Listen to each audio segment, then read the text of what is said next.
그 상어입지로는 이제 말 그대로 점포가 그 점포를 어디다 갖다 놓는 게 유리하냐라는 거를 이론상으로 논하는 겁니다. 근데 현실적으로 그 점포를 입지할 때 사회과학에서는 많은 요인을 가지고 논하거든요. 근데 어떤 이론적인 체계를 구축하려면은 많은 독립 변수를 다 고려하기가 어려워서 단순화시키는 내용들이 이제 등장합니다. 그 계산 문제도 좀 편하게 되는데, 그래서 용어를 잘 알고 계셔야 될 것 같아요. 그 상호입지론 그래서 같은 말로 그 3차 산업 입지론이라 그러기도 하고, 그리고 이제 서비스업 입지론 이렇게 표현하기도 합니다. 또는 중심지론 이렇게. 그래서 시험 문제에서 중심지론, 상호입지론, 3차 산업 입지론, 서비스업 입지론 하면 다 같은 말이야. 근데 우리는 대표적으로 그냥 상호입지론이란 말을 제일 많이 쓰는 것 같아요. 용도가 주상공동으로 이제 구분이 되기 때문에 그런 걸로 판단이 됩니다.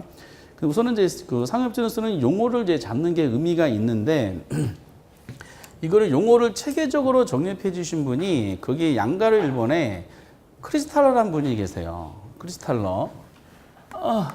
많이 출제되지는 않아요.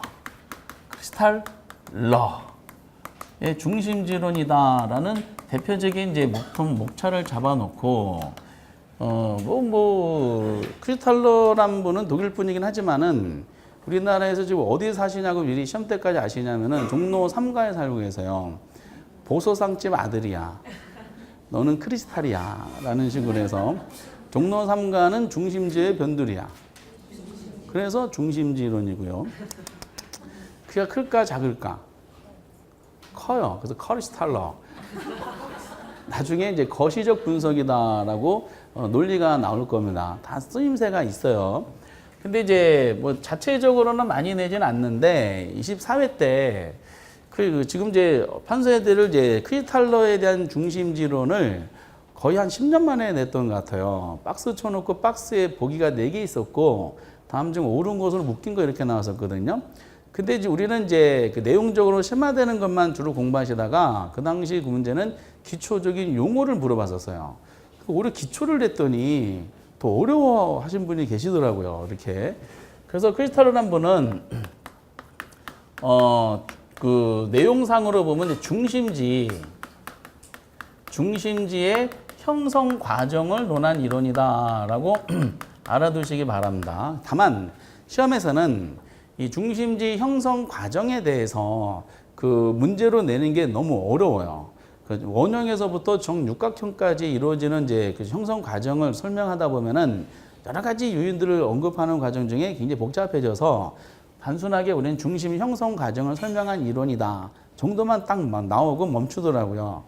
요거를 설명하기 위해서 필요한 용어가 이분은 이제 최소 요구치라는 말하고 재화의 도달거리란 말을 썼어요. 그래서 말씀드렸던 24회 때 문제가 요거에 대한 개념을 잠깐 물어봤었죠. 이 두 가지 관계를 설명한 이론입니다. 근데 그 장사하시는 분들한테 장사를 처음 오픈하신 분들이 대화를 나누시는 거 보면은 최소 요구치란 말하고 재화의 도달거리란 말을 쓰시더라고요. 근데 이 명칭을 쓰시지 않으시고 쓰시는 용어 중에 이거와 관계되는 말을 이제 언급하십니다. 지금 하시는 말이 재화의 도달거리 얘기시네요. 그러면 아니고 뭐 이렇게 용어를 되게 어려워하십니다. 그래서 먼저 이제 용어에 대해서 잡으셔야 되는데 첫 번째로 잡아야 될 용어가 중심지론이잖아요. 그럼 거기도 이제 중심지란 말이 나온 것처럼 중심지가 뭐냐라는 거를 알고 계셔야 돼. 중심지의 개념.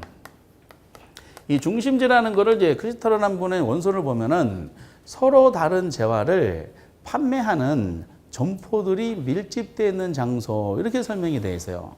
다만 이제 그걸 줄이면은 결과적으로 중심지는 무슨 뜻이다? 점포 있죠, 점포. 점포들이 이제 모여 있는 거, 존재하는 것. 어제 점포 있는 곳이 뭐라고요?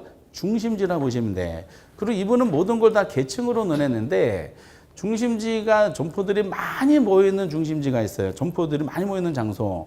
이거를 고차 중심지라 그랬어. 고차 중심. 서울 같은 거 대표적인 것은 명동이 아마 고차 중심이가 돼요. 아주 비싼 물건 판매하는 백화점부터 시작해서 다양한 점포들이 있죠. 거기 아웃백도 있어요. 이 근처에 아웃백 있는 데 있나요? 좀 아웃백 거기 뭐 먹어본 지가 한 20년 돼가지고. 아씨. 아이씨, 그 빵이 기가 막히죠. 우스갯소리지만 옛날에 실제로 제가 장충동, 본가가 장충동이라서 장충동 살 때 그 명동까지 걸어가면 아웃백이 하나, 둘, 세 개 있었는데요. 사람이 많을 때 일부러 갔어요. 밖에 줄을 섰잖아. 줄 서면은 밖에서 기다려요. 번호표 받아서 좀 기다려야 되는데 빵 주면 안 될까? 빵을 하나 주세요. 버터랑 같이. 그리고 그 번호표 누르 안에 들어가면은 도망쳐 나왔어요. 문 밖에서. 그래서 세 군데를 들리면 빵을 세 개 얻어서 집에서 버터 발라먹으면 그 맛이 우와. 그렇게 이제 진짜로 이제 몇 번 한 적이 있었습니다.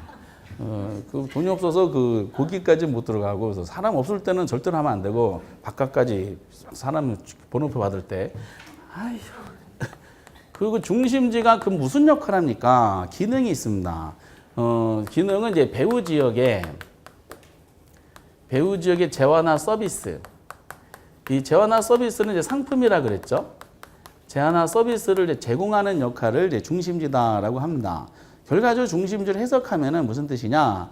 중심지는 점포 있는 것이고 물건 파는 장소를 중심지다라고 합니다. 그리고 아까 전에 명동은 고차 중심지라 그랬지만은 반대로 점포들 작게 모이는 데가 저차 중심지예요.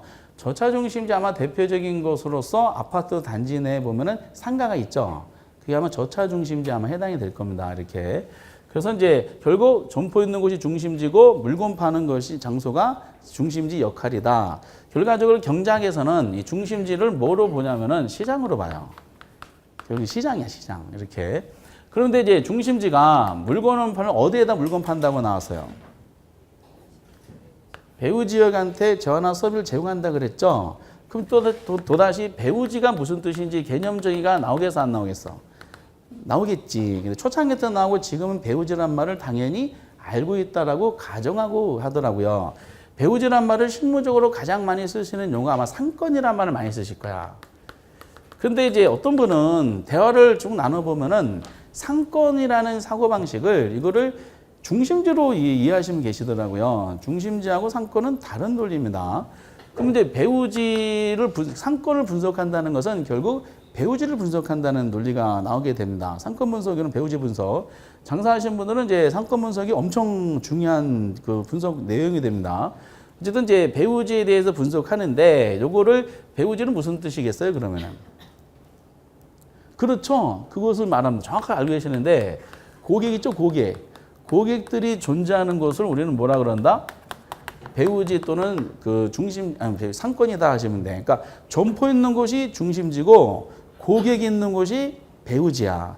옛날에 초반부에서는 배후지에 대해서 언급했던 것이 뭐냐면은 배후지 개념은 그대로 이렇게 나오고 결국 중심지 입장에서는 배후지라는 논리가 본인의 중심지 매출액 있죠. 매출액을 결정하는 공간적인 영역이 되는 거지. 그렇게도 배후지 개념 이해할 수가 있죠. 왜냐 정상화 잘 되려면 배후지가 좋아야 되잖아요. 그렇게.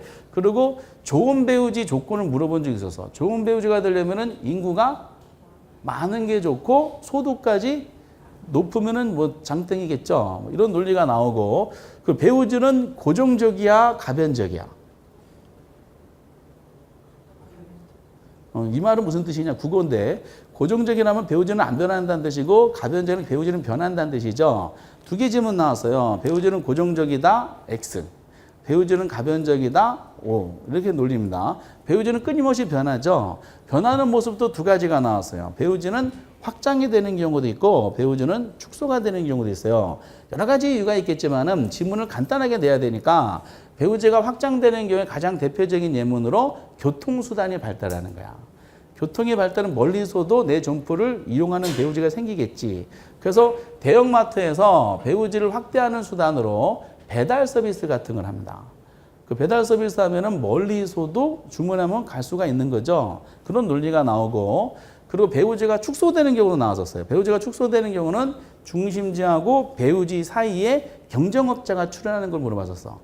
그럼 배후지 있는 사람이 내 점포를 이용하는데 중간에 경쟁업자 출현하면 배후지가 차단이 되죠.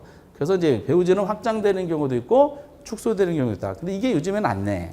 당연히 알고 있다라고 가정합니다. 이렇게.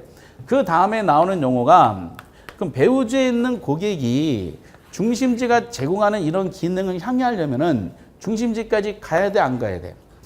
가야 되죠. 뭐가 발생해? 1번 교통비, 2번 고통비. 뭐가 발생해? 교통비야. 입주론에서 중요한 요소가 항상 수송비예요. 수송비. 수송비, 운송비, 교통비 다 같은 말입니다. 이렇게 공업입주론에서는 주로 이제 수송비, 농업입주론과 공업입주론 주로 수송비라는 개념 쓰고, 그리고 이제 상업입주론은 교통비라는 말을 많이 써요. 그런데 이제 배우지에는 고객이 여기까지 가려면 교통비를 지불해야 되죠. 그럼 본인이 지불해야 될 교통비하고 중심지가 제공하는 기능, 이 두 가지 비교 형량할 거예요. 중심지 기능이 더 크다. 그럼 기꺼이 가게에서 안 가게에서 교통비를 부담하면서 가는 겁니다. 근데 교통비 부담이 더 크다 그러면 안 갈 거예요. 사고자는 물건마다 각게서 다르겠어. 물건마다 다를 겁니다. 이렇게. 만약에 이제 방탄소년단이 강남 잠실 운동장에서 사인을 한대. 그럼 저기 우간다에서도 올까 안 올까? 우간다에도 기꺼이 오겠지. 그래서 방탄소년단의 배우지는 우간다까지 퍼지는 거야. 남미는 그냥 광분으로 광분하죠. 근데 제가 이제 잠실 종합운동장에서 사인한대. 그러면은 아무도 안 오겠지. 그래서 이제 그 배우지가 이제 사람마다 다 다르겠죠. 물건마다. 그러면서 이제 이 두 가지 관계를 통해 등장하는 게 책에 잠깐 언급되어 있는 그 최소 요구치란 말입니다. 두 가지 관계를 논한 이론이라 그랬잖아요. 최소 요구치라면 장사하시는 분 다 이걸 알고 계세요. 이 말을 안 쓰실 뿐이야. 근데 이제 중심지라고 표현해도 되겠지만은 점포 가지고 한번 이해가 좋으니까 점포, 상점, 가게 여러 가지 표현을 쓰는데 아마 점포란 말을 제일 많이 쓰는 것 같아요. 요즘에는 문제를 낼 때 뭐 대형 마트, 뭐 대형 할인점, 영어로 쇼핑센터 아마 이렇게 내는 경우도 있어요. 다 점포야. 하나의 점포가 운영되기 위한 최소한의 고객수라고 그냥 이해하시면 돼. 최소한의 고객수란 말은 고객은 구매하는 거죠. 최소한의 수요 수준 또는 최소한의 판매 수준 이렇게 표현합니다. 하나의 점포가 운영되기 위한 최소한의 어떤 손님 수를 우리는 최소 요구치다라는 겁니다. 그러니까 점포가 운영되려면 최소 요구치만큼의 손님이 와야 돼요. 그리고 이제 네 번째는 재화의 도달거리라는 말을 지금 언급하고 있어요. 거기도 재화들은 거기 개념이 나와 있어요. 그 재화의 도달거리를 이제 말로 풀었으면은 배우지에 있는 고객이 중심지까지 가려면 교통비를 지불해야 된다 그랬죠. 그럼 본인 입장에서, 고객 입장에서 중심지까지 가는데 기꺼이 교통비를 지불하면서 도달할 용의가 있는 최대한의 거리가 최소한의 거리가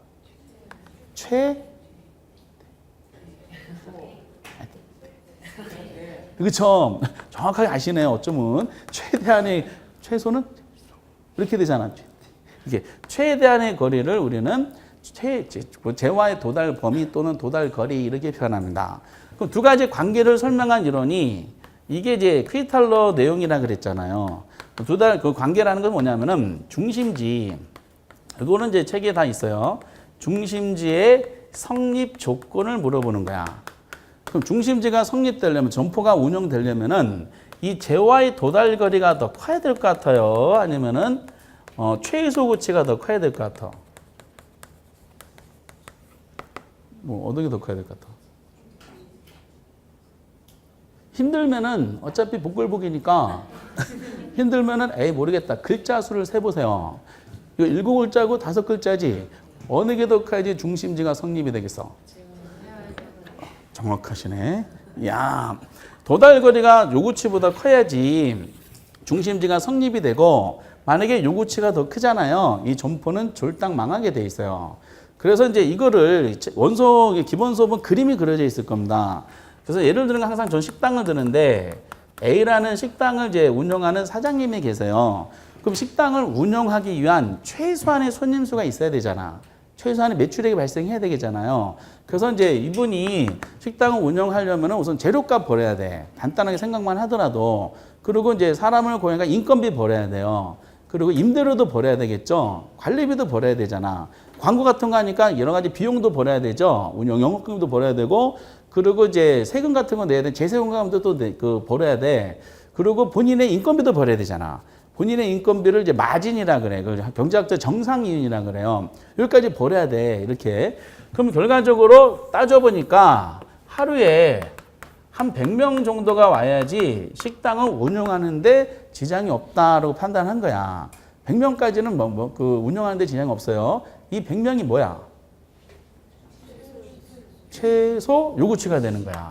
그 식당을 운영하려면은 최소한 100명 정도는 손님이 하루마다 와야 되더라라는 논리입니다. 그런데 중요한 것은 이 식당 운영하는 고객은 어디 있다 그랬어요? 배우지예요? 아니면 휴지야? 배우지에 있다 그랬죠? 배우지에 있는 고객이 식당까지 오려면 교통비를 지불해야 되잖아요. 근데 음식 맛이 괜찮아. 그리고 된장찌개 하나 드실 때마다 점수가 1점씩 올라간대. 그러면은 기꺼이 교통비를 지불해서 와요, 안 와요? 오겠지. 멀리에서도 하루에 한 1000명 정도가 온대. 그럼 이 1000명이 뭐야? 재화의 도달거리가 되는 거야. 이해되세요? 그러면은 결과적으로 요구치보다 도달거리가 크죠.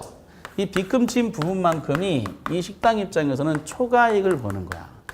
초과이익은 정상 이상의 이익이다 보니까 이 식당은 성장합니다. 성장해서 그래서 초과이익은 성장을 유발시키는 이윤인데 그 식당은 계속 분점을 막 내기 시작하는 겁니다. 이렇게. 근데 이제 식당에서 판매하는 음식 맛이 형편없어. 만약에 집에 계신 분이 김장을 하신대. 김장을 하셔서 그 아는 분들 초빙해서 그 김장 김치 먹으러 오세요. 그러면 오시겠어, 안 오시겠어? 작년에 경험치에 의하면은 한 입 팔고 작년에 40포기 실패해가지고 돈 다 날렸어요. 이게 거의 억지로 제가 이제 김치찌개 겨우 만들어가지고 10포기 먹은 나머지는 다 버렸어요. 본인도 못 먹겠다 그러더라고요. 이렇게. 그래서 이제 12월 2일 날 이제 또 김장김치 또 하러 가야 돼요. 그래서 그걸 그냥 사 먹으면 안 되나 했더니 안 돼. 해봐야 돼. 이런 식으로 해가지고 또 돈 날릴 것 같아. 아씨. 그러니까 이제 그때는 아무도 안 오겠지. 작년 경험치에 의해서. 그러다 보니까 하루에 식당에서 음식 맛이 형편없어. 하루에 2명밖에 안 온대. 이 재화의 도달거리야. 그럼 식당은 어떻다? 요구치도 충족하지 못하니까 졸딱 망하는 거예요. 이렇게. 항상 그래서 도달거리가 커야 된다는 거죠. 요구치보다. 어떤 점포를 운영하기 위한 최소한의 손님수보다 더 많이 와야 된다는 뜻이에요. 이렇게. 그래서 어쨌든 그래서 여기까지가 이제 기초적인 이제 용어를 본 거예요. 그래서 중심지가 무슨 뜻이고 배우지가 무슨 뜻이고 요구치, 재화의 도달거리 이런 체계적인 용어들을 다 체계적으로 정립해 준 사람이 크리스탈러라는 사람이에요. 그럼 후학자들은 크리스탈러 이후에 나온 후학자들은 크리스탈러라는 분이 말씀하신 이제 중심지의 형성 과정을 똑같이 논할 필요는 없을 거 아니에요. 그럼 중심지하고 중심지가 이미 형성이 돼 있어. 그럼 중심지가 장사가 잘 되려면은 어디에 있는 사람? 배우지에 있는 고객을 자기 중심지로 이용하도록 끌어당겨야 되잖아. 근데 두 개의 중심지가 있어요. 같은 배우지를 공유하고 있어. 그럼 장사가 잘 되려면은 여기 있는 사람 자기 전부 끌어당겨야 되더라. 그럼 배우지에 있는 사람이 A하고 B에 어느 쪽으로 더 많이 오는지 요거를 논하는 사람들이 생기기 시작해. 이제는 형성된 중심지 간의 경쟁 관계를 논하는 이론입니다. 이렇게. 그래서 이제 그 다음에 논한 이론이 그 유명한 중력 모형이야. 그 중력 모형은 중심지의 형성 과정이 아니라 이미 형성된 중심지 간의 상호작용, 즉 경쟁 관계를 논한 이론이다라고 보시면 돼요. 중력이 뭐죠? 영어로 그래비트, 영어로 아니 그 중력은 끌어당긴다는 뜻이잖아요. 그래서 이제 86년도 2회 때 처음 나왔을 때는 중력 모형을 최초로 주장하신 분은 레일리라는 분이거든요.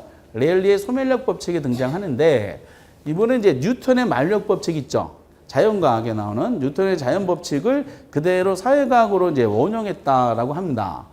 근데 저희들이 어떤 점포를 이용하는 이유는 매우 다양합니다. 현실적으로 그 점포의 매장 면적도 영향 받아 안 받아요? 받죠. 그리고 점포 간의 거리도 영향 받겠지. 그 점포에서 물건을 판매하신 분의 비주얼도 영향 받아 안 받아요?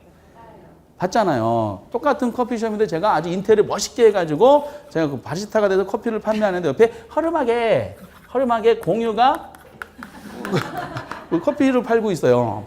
그러면은 맛은 제가 더 좋아. 그럼에도 불구하고 손님은 어디 갈까?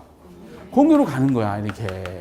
그러다 보니까 이런 거 여러 가지 논리를 다 따져보면은 이 너무 복잡해서 안 돼. 중력모형 그래서 배우지 있는 고객이 중심지까지 가는데 그 뉴턴의 자연법칙처럼 그 두 가지 요인만 가지고 논하자는 거야. 두 가지. 그래서 이제 두 가지 요인 논하다 보니까 공유하고 저의 비주얼은 어떻다고 가져가는 거야. 같다로 가져가는 거야. 그래서 지금 공유랑 제가 지금 비주얼이 똑같다는 게 지금 밝혀진 거죠. 그래서 그거를 가정하시고 하셔야 됩니다. 그러다 보니까 중력모형에서 가장 중요한 단어야. 계산 문제 풀 때 핵심적인 용어인데 중력 자체가 유인력이라는 뜻이야. 끌어당기는 힘. 인자가 무슨 인자예요? 그래서 사람 인자요? 사람은 힘이 있다. 마당새, 돌새? 아까 끌어당긴다 그랬잖아. 인자가 사람 인자가 아니라 끌어당길 유인력입니다. 이렇게 끌인자입니다. 그래서 모든 점퍼는 누굴 대상으로? 고객을 배우지 않는 고객을 대상으로 끌어당기는 힘이 있다는 거야. 이게. 그래서 그 끌어당긴 힘에 대해서 자연법칙처럼 두 가지만 가지고 논하자. 다른 건 다 일정하다고 가정하고. 그래서 이제 그 내용상으로 유인력에 보면은 그 지문이 유인력은 지문 나올 때 이렇게 하죠. 유인력은 크기가 클수록 커진다. 맞을까 틀릴까?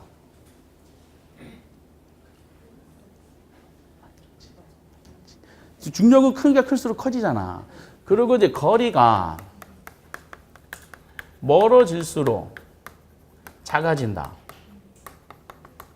그렇지. 거리가 멀어질수록 당기는 힘은 약해지잖아. 동산 상태에서 사귀다가 남자분이 군대 입대했으면 거리가 엄청 멀어졌죠. 그럼 당연히 그것은 어떻게 돼? 유인력은 약해지니까 그 가까이 어떤 사람이 저 사람 군대 입대했네? 그러면 나도 동산이니까 좀 무주물이다 해가지고 찝쩍대가지고 하면 어떻다? 넘어가게 되죠. 이론상 그렇다는 거야, 중력에서. 그래서 거리가 멀어질수록 작아지게 돼. 그 상식이야, 여기까지는. 결과적으로 우리가 이제 중력모형에서 유인력이라는 키워드가 나오는데 그 요인을 딱 몇 가지만 잡은 거야. 두 가지라는 걸 알 수가 있죠. 뭐하고? 크기하고 거리라는 걸 알 수가 있어요. 그 요 관계를 이제 말로 설명을 해요. 결국 유인력은 크기 있죠, 크기. 크기에는 비례해요, 반비례해요. 비례란 말은 동일 방향으로 움직인다는 뜻이고 반비례란 말은 반대 방향으로 움직인다는 뜻이에요. 그럼 크기에는 비례합니다. 왜? 크기가 클수록 유인력도 커진다 그랬으니까 같은 방향이지 비례라 그래. 옛날에 이제 계산 문제가 나오기 전에 지문으로 정답 체크할 때 맨날 요거 가지고 장난쳤었어요. 그러면 거리가 멀어질수록 유인력은 작아진다 그랬죠. 그럼 거리하고 유인력은 비례, 반비례. 반비례가 됩니다. 맨날 어떻게 냈다? 크기의 반비례, 거리의 비례 이렇게 냈었어요. 근데 이거를 계산 문제로 내야 돼. 계산 문제로 내야 되기 때문에 15회부터 지금까지 11문제가 나왔다 그랬어요. 유인력을 공식화시켜야 돼요. 비례, 반비례를. 그 유인력은 비례관계 있는 거 있지. 비례관계 분수로 표현할 때 결과하고 분수야. 비례관계는 위에다 갖다 놔요? 보통 아래다 갖다 놔? 위에 갖다 놓죠. 위에. 이게 분자인데 분자란 말이 금치어라서 위에다 아래, 위, 아래 이렇게 합니다. 크기에는 위에다 갖다 놔요. 이렇게. 그리고 반비례는 밑에다 갖다 놔? 위에다 갖다 놔? 밑에다 갖다 놓죠. 밑에 반비례가 밑에 갖다 놓는데 뭘 갖다 놔야 되니까? 거리를 갖다 놔야 돼. 그래서 크기가 분자가 커지면은 결과도 어떻다? 커지고 밑에 분모가 커지면은 결과는 작아지잖아. 지금 이 구조가 투자론에서 엄청 나옵니다. 이 관계가. 그런데 이제 크기하고 근데 이 크기가 뭐냐면은 크기는 이제 레일리하고 컨버스라는 사람은 매장 면적을 했어요. 아니, 인구수. 똑같은 식당인데 점심 가려고 그러는데 똑같은 음식을 판매하는 점포야. 근데 A 식당은 엄청나게 손님이 막 기다리고 있어요. B 식당은 지금 한산해. 그럼 우리는 어디 가서 구매 활동해? 왠지 모르게 A 가죠. 왜? 왜 맛있으니까 하면 안 되고 공부하셨으니까 이게 인구수가 많으니까 규모가 크잖아. 자기도 모르게 일로 끌려간다는 거. 저게 왜 그러지? 하면서 자기 끌려간다는 겁니다. 그리고 이제 또 하나는 이제 허프란 분은 이거를 매장 면적으로 했어요. 같은 물건인데 소규모 그 슈퍼마켓 있는데 옆에 대형마트가 들어섰어. 그럼 저희들은 어디 가서 또 구매 활동하기 시작해? 대형마트 가죠. 왜? 대형 규모가 크니까 자기도 모르게 끌려간다는 뜻이야. 이렇게. 그 평소에 단골로 소규모 점포를 이용했었는데, 슈퍼마켓 이용했었는데, 대형마트가 막 들어서서 단골로 이용하던 거를 이용하지 않고 대형마트로 가는 모습을 단골 주인이 말씀하시죠. 우리 이 형은 왜 저길로 갑니까? 물어보면 어떻게 한다? 중력 법칙에 의해서. 저도 모르게 끌려가는 겁니다. 라고 답변하시면은, 아, 랠리? 이렇게 하셔서 대화가 통하시고 그 관계가 이제 무난하게 넘어가게 됩니다. 이렇게. 근데 이제 이렇게 두 가지인데 어쨌든 같은 의미로 크기를 잡아요. 근데 크기하고 거리 중에 현실적으로 저희들이 물건 구매하러 갈 때 어디에 더 영향을 많이 받을까? 크기랑 거리 중에. 거리에 영향을 더 많이 받아요. 조금만 거리가 뭐 횡단보도만 하더라도 왠지 거리적인 내용들이 부담을 많이 느끼죠. 그래서 거리에 영향을 많이 받아요. 그래서 현실적으로 이제 크기는 비례하고 거리는 단순한 거리가 아니라 거리의 제곱입니다. 이 구조를 꼭 알고 계셔야 돼. 그래서 어쨌든 다 세 가지 같은 말인데 계산 문제 풀 때 요거를 아시면은 100% 다 풀려. 결국 모든 문제가 크기에는 비례, 거리 제곱에는 반비례. 비례니까 위에다, 반비례니까 밑에다가. 이거를 최초로 설명해 주신 분이 누구냐면은 레일이란 분이야. 레일리의 소매 인력 법칙이다라고 가장 많이 쓰는 명칭입니다. 소매라는 것은 점포를 말하고요. 인력 끌어당기는 힘이야. 그래서 모든 점포는 끌어당기는 힘이 있고 거기서 나타나는 일반화되는 질서를 밝혔다. 그래서 소매 인력 법칙이다라고 얘기합니다. 그래서 밑에 레일이라는 분이 여기 딱 나오죠. 소매 인력 법칙. 그 의에 보면은 이제 거기 동그라미 2번에 이런 말도 있죠. 그 중심지 크리스탈 중심지론이 중심지 형성 과정에 초점을 둔 데 비해서 레일리의 중력은 중심지 간의 상호작용에 초점을 이렇게 나왔죠. 이걸 논했잖아. 크리스탈의 중심지 형성 과정을 논했는데 후학제에 똑같은 걸 논할 필요가 없으니까 이미 형성된 중심지와 중심지 간의 경쟁 관계를 논하게 된 겁니다. 근데 이제 여기는 지문이 설명이 안 돼 있어. 밑에 공식만 나와 있죠. 공식만 나오는데 이거만 가지고는 하면 안 되고 그 다음 페이지 잠깐 보시면은 거기 동그라미 1번에 이제 지금 말씀드린 게 있어요. 도시의 상거리 흡입력, 유인력은 인구에 비례하고 거리 제곱에 반비례한다 이렇게 돼 있죠. 요거 되게 중요한지 저거들은 요걸 언급한 겁니다. 크기 비례, 거리 제곱에 반비례. 요걸 가지고 써먹게 되고 그 동그라미 2번을 한번 보세요. 고차, 저차가 서로 마주하고 있어서 상권의 경계는 어디에 가까운 데 형성된다? 저차에 가까운 데 형성이 돼. 상권의 경계라 그랬잖아요. 레일리는 두 가지가 이제 질문하는데 분기점이라는 걸 우선 지문으로 잠깐 나와요. 많이 내진 않아요. 요즘에는. 분기점이라는 건 뭐냐면은 양쪽 중심 도시가 배후지에 있는 고객을 대해서 끌어당길 거 아니야. 끌어당기는 힘이 똑같은 지점을 양쪽 끌어당기는 힘이 중심지가 끌어당기는 힘이 똑같은 지점을 분기점이라 그래. 그 분기점에 있는 소비자들은 양쪽이 똑같잖아. 똑같으니까 분기점 소비자는 무차별적 소비 행태를 보여요. 무차별적 소비 행태라는 것은 본인이 원하는 점포를 본인 의지로 가는 거야. 어차피 똑같으니까 오늘은 여기 갈까? 아니면 오늘은 여기 갈까? 이렇게 판단합니다. 근데 분기점에 해당되지 않는 소비자들이 있어. 분기점에 해당되지 않는 소비자들이 힘이 강한 쪽 있죠? 힘이 강한 중심지에 본인 의사는 무관하게 끌려간다는 뜻이야, 이렇게. 분기점 위치를 찾는 게 의미가 있습니다. 그래서 분기점은 고차하고 저차가 마주하고 있을 때 어디에 가까운 데 형성된다? 저차 중심지에 가까운 데 형성된다는 뜻이야. 다음 단계 하기에 약간 언급한 거예요. 이것이 중요한 건 아닙니다. 그 레일리 이론은 저차 중심지에 가까운 곳에 형성된다. 근데 이거를 옛날에 초창기 때 지문을 보면은 A 중심지가 있고 B 중심지가 있다 그랬어요. 요 사이에 소비자가 있다 그랬어. 그 분기점은 어디에 가까우냐라고 물어본 거야. 근데 A가 B보다 중심지 규모가 크다 그랬어요. 그럼 A에 가까운 데 형성돼? B에 가까운 데 형성돼? 응? A, B. 어디에 가까운 데 형성되었어?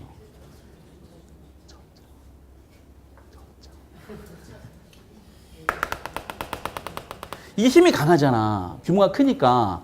힘이 강하니까 요 소비자들은 상당수가 어디 가서 끌려가서 소비 활동해? A 가서 소비 활동을 할 거 아니야. 상당수가. 그럼 많은 사람들, 이 사람들은 여기 가서 구매 활동 하겠지. 근데 이쪽으로 갈수록 힘이 약해지겠지. 거리가 멀어지니까. 대신 이쪽은 가까워지면 힘이 강해지겠지. 그러니까 여기가 이렇게 형성이 된다는 뜻이야. 자, 어디에 가까워? B에. 그러니까 A, B 중에 어느 게 크냐 주어져. 그러면은 규모가 약한 쪽 가까운 곳에 분기점이 형성이 되더라. 뭐 이런 논리입니다. 이렇게. 등등등. 그리고 이제 두 점 점퍼가 똑같다. 그럼 분기점은 어디 가깝겠어요? 가운데가 되는 거겠지. 요거를 이제 잠깐 확인만 해주시면 되겠어요. 이런 의미다. 그러나 레일리는 핵심이 이게 아니 계산 문제를 풀어야 돼. 계산 문제가 이제 총 11문제가 나왔는데 레일리가 작년 재작년 연타석으로 나왔으니까 레일리가 4문제가 나왔고요. 그리고 허프라는 학자 올해는 나왔으니까 허프가 6문제가 나왔어요. 그리고 컨버스라는 분이 이제 주장한 게 딱 1문제밖에 안 나왔어. 컨버스가 1문제밖에 안 나온 이유는 너무 쉬워서 1문제밖에 안 나온 겁니다. 나머지 다 쉬워. 근데 레일리하고 허프 문제를 결국 푸는 것은 똑같아. 같습니다. 그러면서 이제 그 논리가 뭐냐면은 그럼 A하고 B가 있는데 사이에 소비자가 있대. 소비자가 있는데 이 소비자가 A의 몇 %로 구매 활동하는 가는지 이걸 논하는 거야. 이걸 구매 지향 비율이라 그래요. 여기 책에 이제 이게 핵심인데 설명이 안 돼 있어서 어쩔 수 없이 이거 위주로 계산 문제로 나오니까 이걸 한번 보도록 하겠어요. 또는 인구 유인 비율이라 그래요. 이거는 기출문제 나온 예제를 한번 가지고 건드려 보도록 하겠습니다. 뭐냐면은 여기에 C 도시가 있어. C 도시는 뭐냐면은 배우지야, 배우지. 배우 도시야. 그럼 누가 있겠어? 소비자가 있는 거야. 기출문제 하는 겁니다. 작년인가 재작년 문제 잠깐 보면은 이거를 어떤 분이 7초 만에 풀었다는 문제예요. 이게 7초가 아마 조금 더 걸릴 거야. 15초 이내 푸실 거야. 15초 넘어가면 이거 실패야. 이렇게. 그 정도로 이게 같은 문제 반복이 돼. 여기 있는 사람들이 2개 점포를 가서 구매 활동한다 가정하시 바랍니다. A 중심지 가서 점포 구매 활동하고 B 가서 구매 활동해. 여기 있는 사람이 A에 몇 명이 갑니까? 라고 물어보는 거예요. 그럼 보기 1번부터 5번까지 몇 명 나와 있을 거 아니에요. 계산 문제로. 그럼 자료가 몇 가지가 주어지겠어? 2가지가 주어지겠어. 뭐하고 뭐가 주어지겠어? 크기하고 거리가 주어지겠지. 이거를 이제 우선 정석적인 방법으로 풀게요. 빨리 푸는 테크닉도 있는데 그것은 이제 나중에 논하고 우선 정석적 유인력을 강조하기 위해서 그럼 여기 있는 사람이 A 가고 B 가고만 가져간다 가정했을 때 여기까지 A까지 몇 킬로 걸리는지 거리가 나오겠지. 거리는 5킬로가 걸리더라 하고 B까지 가는데 10킬로가 걸린다 했어요. 그 거리 면에서는 어디가 유리해? A가 유리하지. 그 크기를 따져봤어. 여기는 여기를 1년 동안 이용하는 인구수를 보니까 A 중심 이용하는 게 5만 명이 이용하고요. 여기 기출문제 데이터 그대로야. 10만 명이 이용하고 있어요. 크기는 어디가 더 유리해? B가 유리하지. 크기는 B가 유리하고 거리는 A가 유리하잖아. 그러면 여기서 A에 몇 명이 갑니까? 라고 물어본 거예요. 그러면 이걸 계산하려면은 유인력을 파악을 하시기만 하면 돼. 결국 이거 나눠지는 거니까 그러면 A 가는데 유인력이 얼마인지 판단해야 돼. 유인력은 뭐에 비례한다?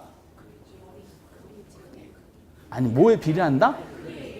크기에 비례한다. 크기가 몇만 명이다? 5만 명. 그럼 유인력 계산에 위에다가 뭘 집어넣어야 돼? 5만을 집어넣어야 되고 그리고 거리가 나오잖아요. 거리가 몇 킬로다? 5킬로야. 근데 5킬로인데 5의 제곱이야. 혹시 5의 제곱이 얼마인지 아세요? 이거 하시면 엄청난 실력이세요. 이거 하시면 상위 이제 3.7% 이내에 해당이 돼요. 5의 10이 아니라 이것은 제곱은 5를 2번 반복하는 뜻입니다. 그럼 이거 25야. 그럼 5만원 25로 나누면 얼마일까? 이건 계산기가 있어야 돼, 없어야 돼? 계산기가 있어야 돼요. 계산기 지참. 근데 간편하게 푸는 방법은 계산기 없어도 돼. 계산기가 있어야 돼. 그럼 5만을 먼저 눌러야 돼요. 먼저 5만원 누르고 이건 분수는 나누기야, 나누기. 나누기가 이렇게 표시되어 있어. 계산기에 나눠. 이거 눌러. 그리고 밑에 걸 눌러야 돼. 순서 반대로 누르는 분이 계셔가지고 그거 참 괴로워 죽겠어요. 그 5만 누르고 어차피 우리 계산기 지참하는 시험이니까 5만 누르고 2만? 이거 나누기 누르고 25 누르잖아요. 200이 아니라 2000이 나와. 그쵸? 계산기 없이는 불가능하게 밝혀졌지. 2000이 나와. 2000이. 충격적인 내용이고 그 다음에 B도 유인력 구해야 되잖아. 크기가 얼마요? 10만. 랠리 허프도 다 똑같아. 다 이런 식으로 내. 숫자만 바꿔서 내거든요. 그러면 거리가 몇 킬로야? 밑으로 깔르지. 10의 제곱. 10의 제곱은 이거 얼마? 와, 이거 아시다니 엄청나시네. 그러면 B의 유인력은 얼마야? 1000이 되는 거지. 만? 계산이 꼭 필요한데 밝혀졌어요. 그런데 1000이 되는 거야. 그럼 A의 유인력은 2000이고 힘이 끄는 힘이 여기는 1000이야. 누가 더 강해? A가 더 강해. 그러면 A에 몇 명입니까? 물어본 거잖아요. 그럼 두 개를 더해. 유인력 두 가지 연결이니까 두 개 더하면 얼마 나와? 3천이 나오잖아. 3천이라 가정 3천 중에 2천이 어디로 가는 거야? 3천 중에 2천이 3분의 2지. 3분의 2가 어디로 간다? A로 간다는 거야. 나머지 3분의 1은 1로 갈 거 아니야. 한쪽만 계산하면 나머지 인구는 이쪽이니까. 그럼 배우제 3만 명 중에서 어쩌다? 이게 2천이고 1천이니까 2대 1이잖아요. 그럼 세 가지 3분의 2가 A로 가는 거야. 그럼 3만 명 곱하기 3분의 2 하면 되지. 그 결국 몇만 명이야? 2만 명이 보기에 있는 게 정답이 되는 거죠. 하실 수 있겠어요? 느낌상 하실 수 있겠어요? 이걸 만약에 못 푸시잖아요. 계산하면 10문제 나온다 그랬잖아요. 수요 공급 다음으로 쉬운 문제가 이거예요, 이거. 이거를 못 풀면은 문제가 발생합니다. 이거보다 쉽게는 못 냅니다. 근데 이제 중력은 이런 식으로 내. 숫자만 다르다라고 보시면 돼. 그래서 다양한 기출 문제를 보시면은 결국 나중에 똑같지 않느냐라는 게 느껴지실 거야. 이게 그 서울역 근처 사시는 레일리의 이론이다라는 거죠. 그래서 레일리는 철도 총장 아들이다라고 알아두시기 바랍니다. 어릴 때부터 철도 레일 가지고 논하는 그래서 레일리야, 레일리. 그래서 이제 이런 저렇게 구하는구나라고 정석적인 걸 먼저 알아두시고 그리고 정석적인 걸 아시면은 나중에 편법으로 딱 지켜봐가지고 2만 딱 나올 수 있는 경지까지 아마 구하는 방법이 있어요. 그 이제 천천히 한번 해보도록 하겠어요. 이 레일리의 소멸력 법칙이다라는 논리고 하나만 더 해볼게요. 하나 더 할 것이 없네요. 거기 그 허프가 있는데 허프에 대해서는 이제 논점을 삼지 않고 여기 책에 없지만 하나 더 한번 해보도록 하겠어요. 이게 바로 연결이 되니까 아까 레일리가 11문제 계산 문제 중에서 이게 최초로 중력모형 언급하신 분이니까 이분이 이제 우리 시험에서 현실적으로 4문제가 계산 문제 떴다 그랬어요. 그리고 이제 지문으로 표현하면 이제 비례 반 바꿔서 내서 많이 나왔어요. 근데 이제 그 다음에 허프가 이제 6문제에 나왔었고 이제 그 다음 사람 컨버스라는 사람이 있어. 여기 책이 없어. 컨버스. 그래서 항상 순서대로 공부하셔야 돼. 크리스탈러, 레일리, 컨버스, 허프 이런 식으로 해야 돼. 허프는 이제 종결자야. 이렇게 레일, 크리스탈러 지금 발음이 원어민 발음이죠. 크리스탈러, 레일리, 컨버스, 이렇게 이제 특히 레일리, 컨버스, 허프는 이 중력 모형의 3인방이라고 그럽니다. 이렇게. 그래서 이건 잠깐 지우고 컨버스가 왜 쉬운지 말씀드리겠어요. 세 번째 컨버스는 어디 사시냐면은 그 도곡동에 사신다고 알아두시 바랍니다. 알파문고 사장님 아들이야. 어렸을 때부터 콤파스를 갖고 놀아서 이름도 컨버스가 됩니다. 그래서 컨버스가 이제 잘 돌려서 뭘 찾는가 잘 따지시면 돼. 이분의 명칭은 수정 소멸력 법칙이야. 수정 소멸력 법칙. 그러면은 소멸력 법칙은 아까 누구 했었어? 레일리였었어요? 아니면 레일리였었어? 레일리였었죠. 그럼 그건 수정했다는 뜻이야. 그러면 수정했다는 뜻이니까 레일 이론이 틀린 걸 수정한 거냐? 그건 아니에요. 컨버스라는 학자는 레일리의 소멸력 법칙이 논리적으로 타당성이 있다라고 입증하신 분이야. 타당성이 있다. 근데 수정했다는 것은 레일리라는 학자가 좀 미흡하게 설명한 부분이야. 미흡하게 설명한 부분이 뭐냐면은 분기점이야, 분기점. 이분은 뭐라 그러냐? 저차 중심지에 가까운 데 있다 그랬죠. 아까 A하고 B가 있는데 요 사이에 소비자가 있으면 이게 더 규모가 크다. 이렇게 되면 B에 더 가까운 데 있다고 했잖아요. 그럼 이렇게 설명하면 안 되고 조금 더 내가 수정하겠다. 그럼 이 분기점이 그럼 A로부터 얼마 지점에 존재하고 B로부터 얼마 지점에 존재하는지 구체적인 위치를 구할 수 있는 방법을 제시해 줬어요.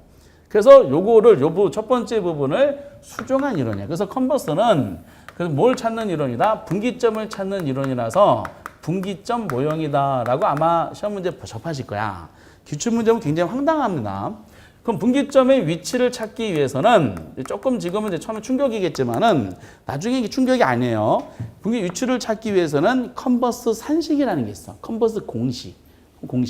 이거를 이제 D, A 이렇게 아마 기본서에 보면 공식이 나와 있을 거야. D는 뭐냐면은 이제 거리를 말해요. 그 A는 A로부터 거리. 무슨 위치가? 분기점의 위치가 해석하면 A로부터 얼마 정도 거리에 있느냐 이걸 물어보는 거야. 얼마 정도 거리에 있느냐. 이거를 알려면은 분수가 나와요. 그 두 중심지 있잖아요. 두 중 A하고 B 전체 거리를 위에다 잡아요. 전체 거리. 그리고 거리를 찾는 거니까 뭘 통해서 찾냐면은 크기를 통해서 거리를 찾는 거야. 그러면서 1 플러스 루트.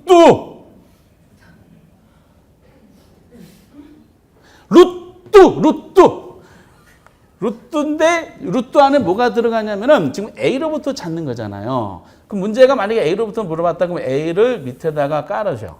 A 점포의 크기 집어넣고 상대방 위에다가 B의 크기를 잡으시면 돼. 이게 컨버스 산식이야. 산식. 어떻게? 구할 수 있겠어요? 구할 수 있겠어요? 구할 수 있어. 왜 구할 수 있냐면은 여러분들 딱딱 떨어지게 낼까 우리가. 루트가 부담되죠? 부담돼 안 돼 현실적으로? 안 돼. 왜? 루트는 계산기에 있어. 그럼 갖고 계신 계산기에 루트가 없잖아요. 바로 버리시고 시장 가시면 5,000원짜리 계산기 팔어. 거기에 보면은 루트가 있다만하게 붙어있는 계산기가 있어요. 그거 하나 구입하시면 되는 겁니다. 이렇게. 그것도 계산기가 없으면 심각한데. 근데 딱 한 문제밖에 안 나왔다 그랬잖아요. 그 한 문제에 대해서 제가 한번 기출문제 그대로 데이터 한번 잡아볼게요. 실제로도 그림으로 나온 적이 있었어요. 이게 요즘에 만약에 또 나온다 그러면은 그림으로 내지는 않을 거야. 이게 정확하게 10년 전 문제야. 18회 때 마지막은 내가 안 내고 있으니까. 근데 이제 허프로 넘어가는 과정에서 이제 레일리의 허프로 넘어가는 과정에 컨버스를 먼저 건드리고 가긴 해야 돼요. 요거를 그대로 설명한 거니까.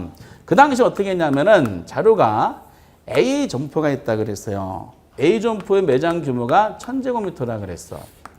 그리고 전체 거리가 8km라 그랬어. 전체 거리가 8km인데 숫자가 주어졌어. 2, 4, 6, 8 이렇게 주어졌어. 그리고 여기에 뭐가 있냐면 B가 있다 그랬어. B 매장 규모는 9,000이야. 실제로도 그 당시 실제 기출문제 나온 거 보면은 A 점포는 동그라미가 작게 그려져 있고 B는 크게 그려져 있어요. 그러면서 그럼 분기점이 어디냐 물어봤어. 1번부터 5번까지가 A로부터 몇 킬로, A로부터 몇 킬로 다 이렇게 나왔어. A로부터 구한 거야? B로부터 구한 거야? 그러면은 이거를 한번 여러분 풀어보세요. 푸실 때 랠리 가지고 한번 풀어보세요. 랠리가 풀으면은 어디에 가까운데 분기점이 형성된다 그랬어? 저차에 가까운데 형성된다 그랬죠? 그럼 A가 더 커요? B가 더 커? 그럼 A에 더 가깝겠어? B에 더 가깝겠어? A에 더 가까운 거야. 근데 그 당시 1번부터 5번까지 보면은 1번은 A로부터 1km 지점, B는 A로부터 2km 지점, 3번은 A로부터 4km 지점, A로부터 여기는 6km 지점, 여기는 7km 지점 이렇게 나왔었어요. 그럼 여기서 보자마자 탈락돼야 될 지문이 있어. 3, 4, 5번은 보자마자 탈락이 되는 거야. 왜 그래? 어디에 가까워야 돼? A에 가까워야 되잖아. 그럼 가운데가 4km잖아. 4km인데 그러면 이쪽에 있는 건 안 되잖아요. 그 4km 안쪽에 있어야 되잖아. 근데 얘네들은 전부 다 4km 바깥쪽에 있지. 탈락이 되는 거야. 탈락. 그 다음에 여기는 A로부터 1번은 1km고 B는 A로부터 2km야. 1번이 맞을까? 2번이 맞을까? 1번은 1km는 너무 가까운 거야. 너무 가까운 거야. 그럼 당연히 1번도 탈락되고 에이 이런 경우는 다 에이씨 한번 그려보자 그려봤더니 답이 2번이었었어. 그러니까 이거는 계산하지 않다 하더라도 레일리만 하나도 대충 찍게 만들어줬어요. 그러니까 출제원이 한번 내고 나서 보니까 어씨 이거 내가 왜 냈지? 라고 생각해서 지금 10년째 안 나오고 있는 겁니다.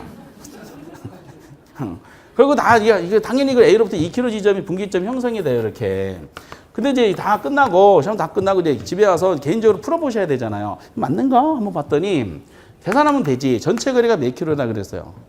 그럼 8을 그다 집어넣어. 1 플러스 루트! A로부터니까 A 면적을 밑에다 까시라 그랬지. 1000. B는 위에다가 덮어. 그러면 결과적으로 1000분의 9000은 얼마야? 9잖아요. 그 루트 9를 누가 풀어주냐? 계산기가 풀어준다는 거야. 그래서 9 누르고, 그리고 계산기 루트 어디 있지? 루트를 버튼 한 번만 눌러야 돼. 잘못해 연타서 따닥 누르잖아요. 숫자가 이상한 숫자가 나와. 그러니까 정확하게 본인이 한 번 눌렀다는 기억하셔야 돼요. 한 번 딱 눌러봤더니 액정 화면에 3이 딱 떠. 기가 막히지 않아요? 그 1 더하기 3 하면 이게 얼마나? 4. 그 8을 4로 나 이것도 계산기 쭈르겨야 돼. 얼마냐? 2kg가 되는 거지. 그러니까 이제 이 구조적인 내용으로 그렇게 어렵지가 않습니다. 이렇게. 하나 뭐 아무거나 또 한번 해볼까요? 이게 21kg야. 21kg인데 매장교에 2,000이고 얘가 8,000이야. 당연히 A에 가깝겠지. A로부터 몇 킬로 지점이 있겠어? 굉장하시네요. 전체가 21이죠. 1번의 루트 A가 2,000이고 B가 8,000이잖아. 풀면 4지. 4니까 얼마? 2. 1 더하기 3이 2니까 3. 3, 7이 21. 그쵸? 계산기가. 그래서 만약에 그럼 시험 문제가 전체 거리가 만약에 이제 학창시절에 풀었던 것은 28.4km고 얘는 이제 1243제곱미터고 얘가 7247이다. 그럼 뭐 A로부터 구체적으로 소수점 두 자리까지 구하라. 이렇게 하면은 시험 찢어버리는 거야. 우리 시험 어떻게 된다고요? 딱딱 떨어지게 되게 돼 있어요. 그렇기 때문에 이제 그 컨버스 논리는 다음 단계로 넘어가는 어떤 과정이다라고 생각하시고 지금 요것 때문에 한 거야. 레일리가 제시한 두 가지. 시험 문제는 레일리 요게 나오겠지. 작년 허프가 나왔으니까 올해도 레일리가 굉장히 유력해요. 그런데 어쨌든 이제 요거와 연관돼서 구체적으로 이 내용을 좀 더 첨가적으로 설명해 주는 이론이구나라고 알아두시면 되겠어요. 등등등. 그래서 밑에 나온 내용들은 허프 이후 것은 허프도 역시 계산 문제 접근해야 되는데 올해 나온 게 참 허프 문제 중에 완성품이 나왔어요. 그래서 아주 기본서 나오면은 이제 허프 문제 올해 기출 문제가 또 한번 연습해 보도록 하겠고요. 그 내용을 보지 마시기 바랍니다. 그 이유로는 지금 입문 과정에서는 건드리실 필요 없어. 오른쪽에 지대론이 있죠. 지대론하고 도시공간구조론도 설명이 매우 이제 그 공간구조는 뭐 많이 좀 설명이 됐는데 지금 이런 거 하지 마시고 지금은 이제 그 입문 과정에서는 지금 요 내용이 있죠. 지대론하고 도시내부구조는 지금 생략하셔도 돼요. 이건 이제 외국인들이 막 나오면서 용어가 굉장히 낯설어요. 그래서 이제 그 입문 과정 시장론에 대한 논리를 펼쳐질 때 오늘 시장론에 대해서는 4-5문제가 나온다 그랬는데 다 가져갈 수는 없으니까 오늘 주제는 2가지만이라도 잘 가져가시 바랍니다. 오늘의 주제 2가지 주제는 아까 말씀드렸던 것처럼 시장의 특성, 국수 BBB, 그리고 완전시장 논리랑 비교해서 결국 부동산 시장은 불안전 경쟁 시장이라고 할 수밖에 없겠구나. 그런 논리를 이제 잡아주시고 그중에서 정보 가지고 논한 독특한 이론이 이게 이런 게 있었구나. 간만 이렇게 해주시고 그리고 이제 공업입조론 넘어가시고 상호입조론 있었죠 아까. 상호입조론에서는 이제 가장 오늘 주제는 요거다라는 거예요. 유인력. 요거 어떻게 활용하시느냐. 그래서 아까 시장의 특성, 국수 BBB 논리하고 유인력에 대한 요것만 이제 이런 게 있었구나라고 어렴풋한 기억만 하셔도 오늘은 석세스 하신 것이다 라고 말씀드리겠어요. 그러면 나눠드린 마지막 프린트 문제 있죠? 7, 8, 9, 10번인데 아까 전에 보셨던 7번에 크리스탈러의 중심지론에 의하면은 점포가 운영되기 위해서는 재화의 도달리가 요구치보다 커야 된대. 맞죠? 아까 이제 논했던 거. 그래서 이런 논리가 나오는 것이고 8번의 레일리 법칙에 따르면 레일리죠. 만약 A가 B보다 더 크대요. 상권의 경계, 즉 분기점은 어디에 가깝다? B에 가깝다고 해야 되지. 지금 어디에 가깝다고 돼 있어? A에. 그 틀린 거죠. 이 가깝다. 그럼 A로부터 구체적으로 어디냐, B로부터 어디냐를 구체적으로 설명하신 분이 누구다? 컨버스다. 그래서 컨버스는 콤파스만 갖고 놓으신 분이라고 했죠. 분기점 어딘지 맨날 이렇게 찾았던 분이야. 이렇게 상처가 굉장히 많아 몸에. 컨버스 놀다가 막 찔려가지고 이렇게. 그래서 8번은 X고요. 9번에 레일리 법칙에 따르면은 흡입력, 즉 유인력은 인구의 반비례, 거리 제곱의 비례. X죠. 비례 반비례가 바뀌었어요. 지금 X고. 10번의 소멸력 법칙에 따르면은 소비자의 유인력은 규모가 클수록 그리고 거리가 멀수록 커진대. 틀렸죠. 유인력은 크기가 클수록 커지는 건 맞죠. 거리가 멀수록이 아니라 거리가 가까울수록 커지더라라는 겁니다. 그래서 10번은 X가 되는 겁니다. 지문은 뭐 이 정도 수준이고 그래서 이제 조금 더 심화되는 내용은 기본서에 나온 예제 가지고 좀 더 살펴보도록 하겠어요. 그 다음 주에는 4주차 때는 이제 시장이 나왔잖아요. 지금 시장이 나왔는데 시장에서 문제가 생겼어. 시장에 문제 생긴 거를 그러면 이제 가만 놔두면 시장은 알아서 치유하는 기능이 있어요. 근데 그 결과가 바람직하지 못하다고 판단하는 주체가 있어. 누구냐? 정부야. 정부가 시장에 그 개입을 하는 거야. 개입을 해서 정부가 의도하는 방향으로 시장을 이끄는 것이 있어요. 그걸 우리가 정책이라 그래.